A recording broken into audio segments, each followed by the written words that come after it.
Nah masalah saya nggak pernah merasa ada di titik terpuruk itu karena kosakatanya beda. Kosakatanya masalah itu berkah. Ya udah, makin banyak masalah, makin banyak berkahnya. Udah, jadi beda kan?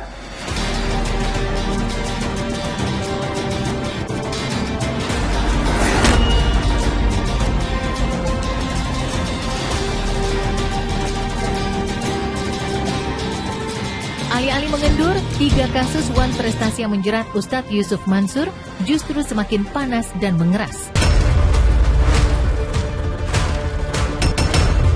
Sidang perdana telah digelar di Pengadilan Negeri Tangerang. Lantas, akankah kali ini Ustadz Yusuf Mansur benar-benar akan dijebloskan ke penjara? Benarkah pesantren yang dikelola Ustadz Yusuf Mansur kini terbengkalai? Benarkah pula Ustadz Yusuf Mansur telah ditinggalkan oleh keluarga besarnya? Untuk menjawab teka-teki itu, tim status selebritis melakukan penelusuran ke kediaman Ustadz Yusuf Mansur, pesantren, hingga ke masjid tempat Ustadz Yusuf Mansur pernah menggelar acara penggalangan sedekah. Ini udah nelfon, kalau saya tuh belum diangkat. Biasanya nggak ada lagi yang pulang kayaknya. Belum pulang ya? Di kalau ini dikontak dulu mendingan kayaknya. Tahun baruan kali ya Pak? Masih. Kayaknya coba bertanya beliau aja deh, kayaknya beliau lebih paham deh. Kasus lama.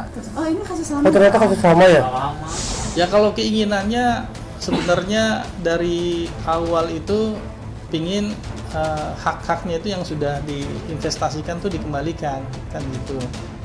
Namun ada loss komunikasi. Pertama mereka ingin uangnya dikembalikan.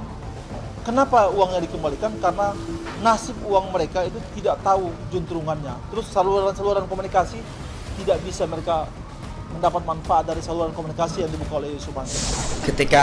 Ketika orang bahagia ngomongin, ketika orang bahagia memfitnah, menggibah, membuli, dan bahagia mengkondisikan sesuatu gitu ya, seakan-akan ini bukan buat saya aja, maksudnya buat siapapun. Kalau ketemu nih orang-orang yang berbahagia ngomongin kita, ngancurin kita, ngejatuhin kita, ya, berusaha kemudian membuat kita menjadi rusak, hina dan malu. Saran saya adalah jangan merusak kebahagiaan mereka. Alhamdulillah kalau Papa sendiri sekarang alhamdulillah sehat. Kegiatannya juga masih sama, ngajar-ngajar, ngisi-ngisi. Kemudian sekarang ada kegiatan baru juga, ngerjain saham-saham gitu kan. Jadi alhamdulillah lebih banyak waktu untuk keluarga juga.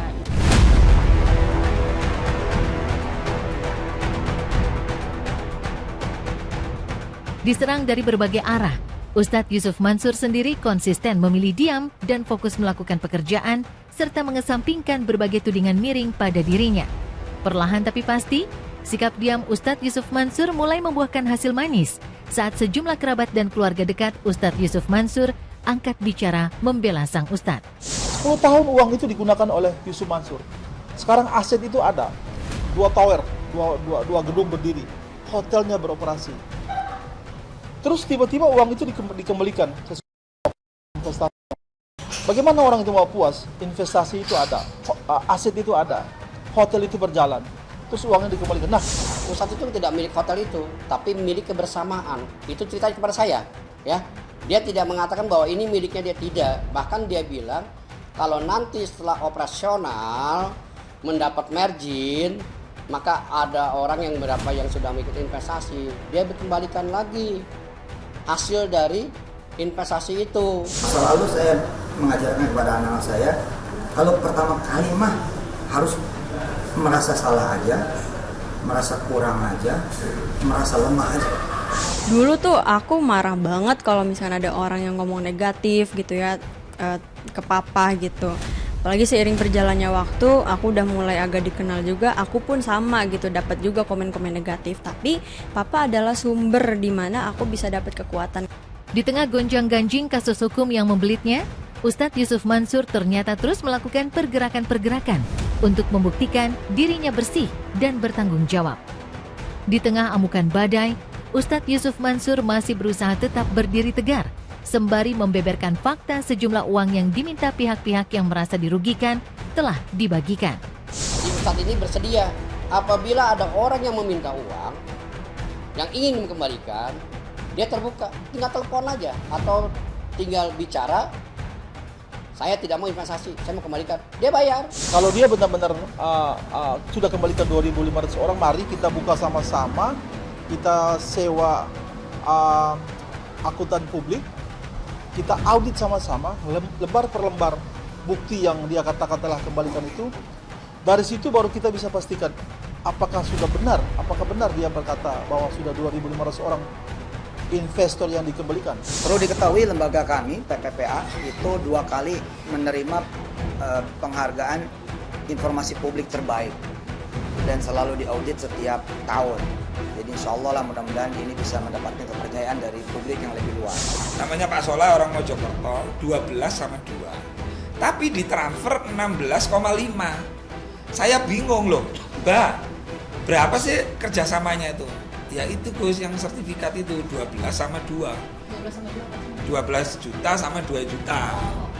Tapi ditransfer oleh pihak koperasinya Yai Yusuf Mansur itu ditransfer 16,5. Untuk mengumpulkan dana investasi patungan usaha, Yusuf Mansur memiliki 2 rekening minimal.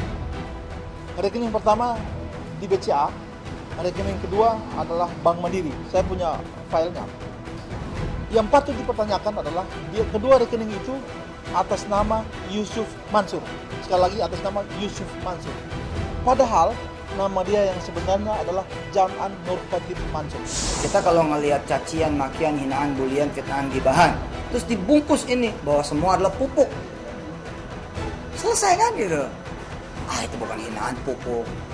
Kan capek-capek kita nyari pupuk buat supaya pohon kita tumbuh, berkembang dan berbuah. Nah ini ada yang nganterin, terima.